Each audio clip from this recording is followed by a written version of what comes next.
Yes. Dr. Mindy in the house. All right. I appreciate that. The carnivore diet. Because of what we eat. Honestly, you've really touched my heart. When I was in school, it was like, you have to lift heavy and that's the only way that you're going to build muscle. And that's not necessarily true. So that's why I love the manipulation of these sets over the course of the cycle, because as long as you get close to muscle fatigue or muscle failure, whether that is 15 reps at a lighter rate or 5 reps at a heavier weight, you are going to be able to contribute to muscle hypertrophy. And this is, I'm going to say his name wrong, but it's Brad Schoenfield, is the researcher that has really kind of brought this about, as well as this idea of getting to 10 sets per muscle group per week as a means for hypertrophy. So if you let's say in that 5 days, let's say you trained 4, times, it's like 2 upper body, 2 lower body. Well, you'd want to make sure that you've had at least 10 sets of, over the course of those 2 training days, 10 sets might be a squats, lunges, hip thrusters, Bulgarian split squats, whatever.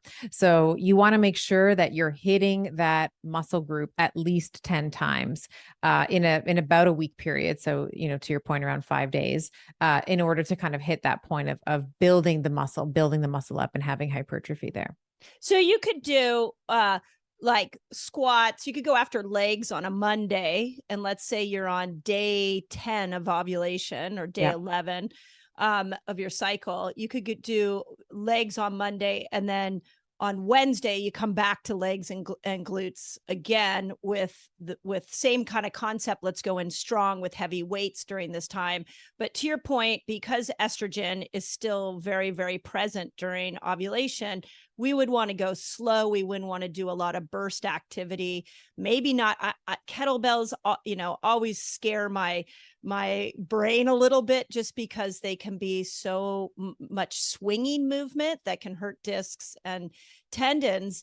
But I understand that they can also be great muscle builders. So you would want to do those movements slower because of estrogen being in there, but heavier because maybe you have testosterone, and then alternate every other day that same muscle group.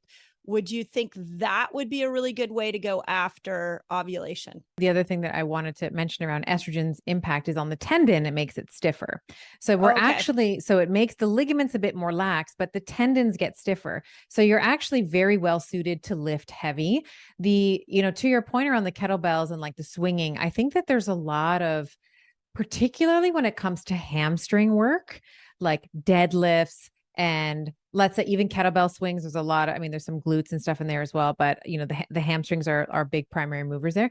I find that a lot of, I would say people in general, but women don't activate their hamstrings well. So even on like deadlifts, let's say, like whether it's a trap bar deadlift, sumo dead, like it doesn't matter the type of deadlift.